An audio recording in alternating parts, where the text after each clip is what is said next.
Good afternoon, student. Today we will discuss about the design of the bell crank lever. So, design of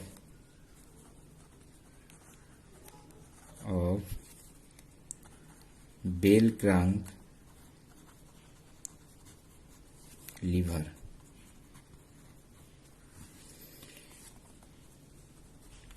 We have the dimension given in the math as this one is the axis of the bell,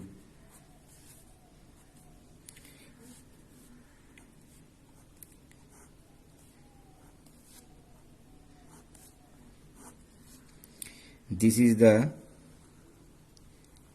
outer dimension of the boss, and this one the inner dimension of the boss.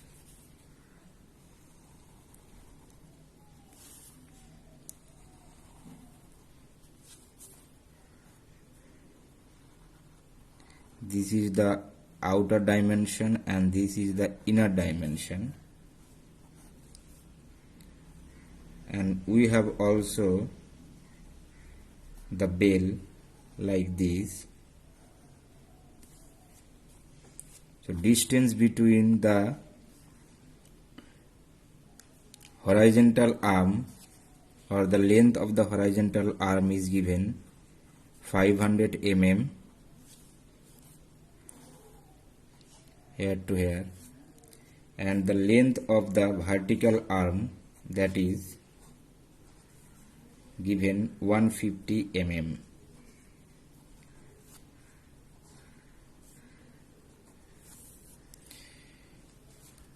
So take this one is the center point of the fulcrum, that's mean point F. This one is the center point of the bell, that is point A, and this is the center point of the horizontal arm, that is point B. So given data,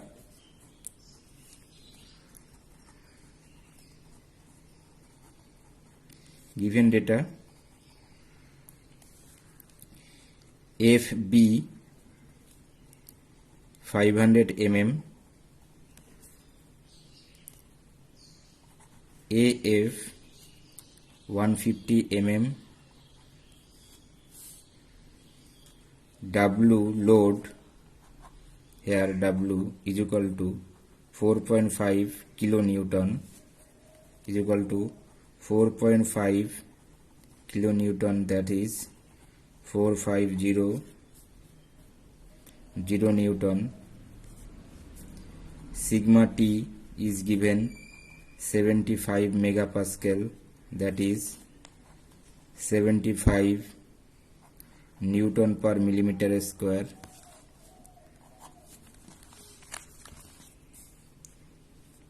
Then tau shear stress given 60 megapascal, is equal to 60 Newton per millimeter square, and bearing pressure PB is equal to 10 Newton per millimeter square. So firstly we have to calculate the force that we have to give at the bell to pull out the weight 4.5 kilonewton. So the direction of the force is P is in this direction, and the weight or the load in this direction. So according to the mechanism of momentum mechanism about the point F, we have F into F is the point, P into 150 is equal to W into 500. So P is equal to W into 500 divided by 150.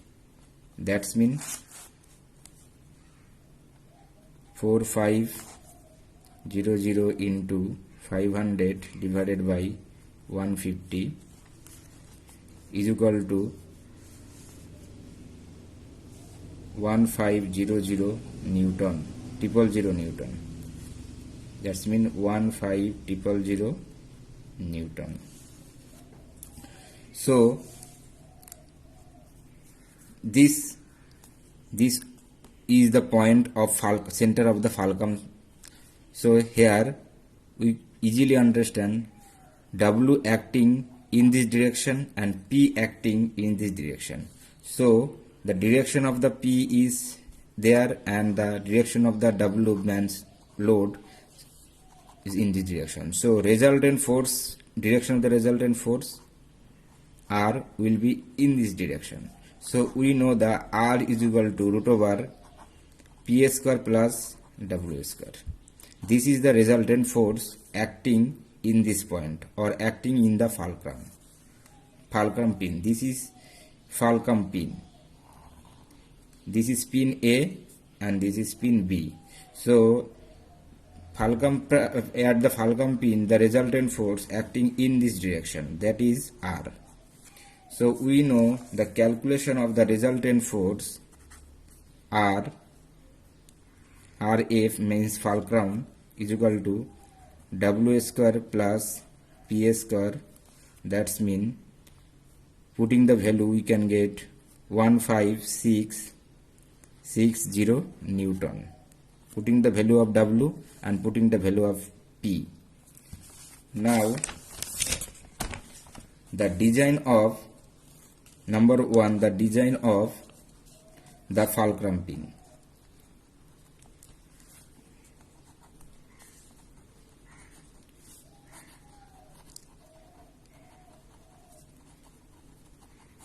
Design of fulcrum pin. So let D is the dia of fulcrum pin.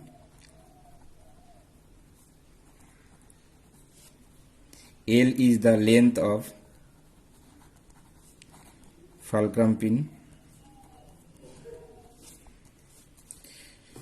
So according to the principle of the bearing pressure, if we have the fulcrum pin like this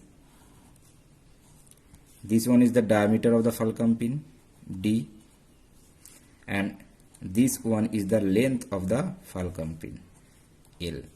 So according to the bearing pressure, the resultant force is acting in this direction, resultant force RF acting direction.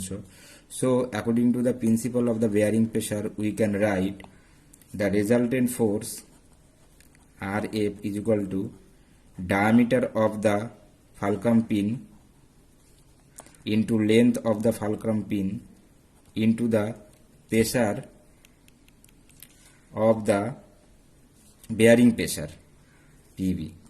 So we know the L is equal to 1.25 into D. This is the empirical value of the length of the fulcrum pin. So by putting the L is equal to 1.25 D, we get D into 1.25 D into bearing pressure. We know the bearing pressure given value 10. So we can write D square into 12.5 by D square, we get root over 125. That's mean 35.4 mm. So equivalent value will be 36 mm. This is the diameter of the fulcrum pin. Now length will be 1.25 into 36, that's mean 45 mm. Now we have to calculate, or we have to measure this dimension is satisfied with the given data, that means shear stress or tensile stress. So if the fulcrum pin is breakdown, suppose our fulcrum pin is like this. So if the fulcrum pin is breakdown, then there will be double shear in this portion or in this portion. So RF is equal to 2 into area into shear stress. Here area is equal to pi d square by 4, and F we know, a value of F 15660 into 2 into pi d square by 4 into tau. So by this we can calculate the value of tau is equal to 7.7 Newton per millimeter square, and this is very less than the given value.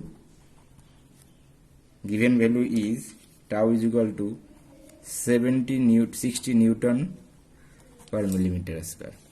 So according to this, the design is satisfied. So the dimension of the diameter of the pin is 36, satisfied, and the length of the fulcrum pin also satisfied. Then the diameter of the hole. Diameter of the hole means this one is the inner diameter of the fulcrum pin, and there is also a bush bearing. Bush bearing. Why we use the bush bearing? To reduce wear and tear, we use a bush bearing. So dimension of the bush bearing is the thickness of the bush bearing of bush is equal to 3 mm. So the dia of bush bearing, bush d plus 2 into 3, that's mean 36 plus 6 is equal to 42 mm, and the dia of boss is equal to 2 into d, that's mean 2 into 36 is equal to 72 mm. Here we easily understand the dimension like this. Suppose this one our outer dimension, here is the diameter of the fulcrum pin diameter, that's mean d, a bush thickness, this one is 42 and this one is 72. Now we calculate the failure of the fulcrum pin due to the bending. So failure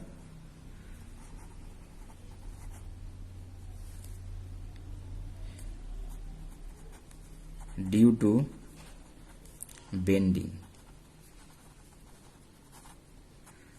Here the bending stress, if this one is the fulcrum pin, the bending stress will be due to the weight. That means this portion will rotate above the center by the force W. So bending stress will be W into the distance between F and B, W into distance between F and B.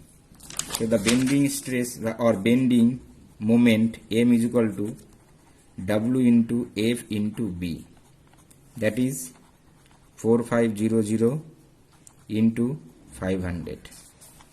That's mean 2250 into 10 to the power 3 Newton millimeter. Now the section modulus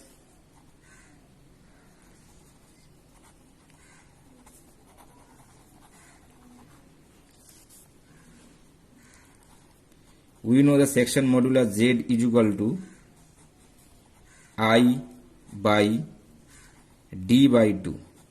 I by D by 2.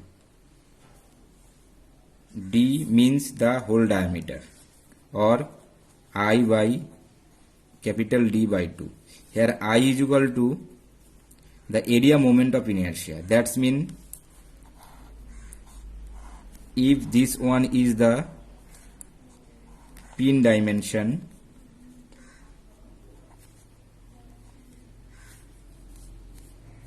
total D, this one total D, here is a internal hole, here is the internal hole for the fulcrum pin, that is D. So we have to calculate the I, the area moment of inertia, that is 1 by 12 into width, this one is the length L, into D cube minus D cube, that's mean 1 by 12 into 45 into 72 cube minus 42 cube. 42 means this one and this one. Write D dash. Write D dash. So the value of Z is equal to 1 by 12 45 into 72 square minus D dash cube, D dash cube divided by 72 divided by 2, D divided by 2, D divided by 2. So the value will be 311,625 millimeter cube. So the value Z will be, value of the Z will be 311,625 millimeter cube. Now we know the bending stress sigma B is equal to M by Z. That is, the value of M is equal to this one, value of Z is equal to this one. So we get the value 722 Newton per millimeter square, and this one is very small than the given sigma. So here also satisfied the design. Now finally the important point is the design of lever. The design of lever, if the breakdown take place or the failure take place, the weakest section of the lever will be this portion. This portion means the dimension of from A point to B point may be failure at any point, but we know the failure maximum will take place near the fulcrum point, or near the fulcrum center. So the failure may be take place in this portion. So we can take a section YY in this section, and this one our boss,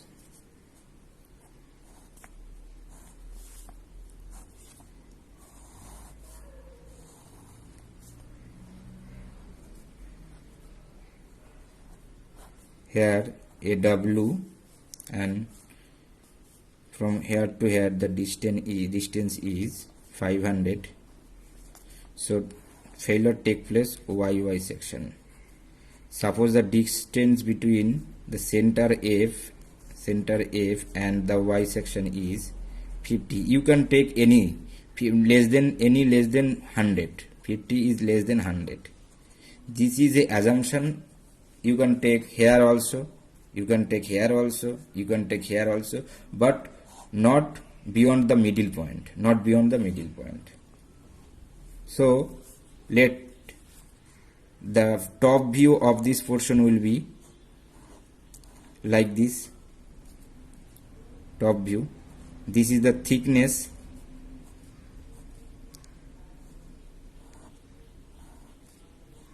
this one is the top view, this one is the thickness T, and this one is the width B. So if the YY section is take place the failure, so the moment at that point, maximum bending moment will be at this point, will be bending moment M will be at this point how much? W into 500 minus 50, that is 2025 into 10 to the power 3 Newton millimeter. Now we know that Z is equal to I by B by 2. So that is I is equal to 1 by 12 T into B cube. So Z is equal to 1 by 12 T into B cube divided by B by 2. That's mean 1 by 6 T into B square.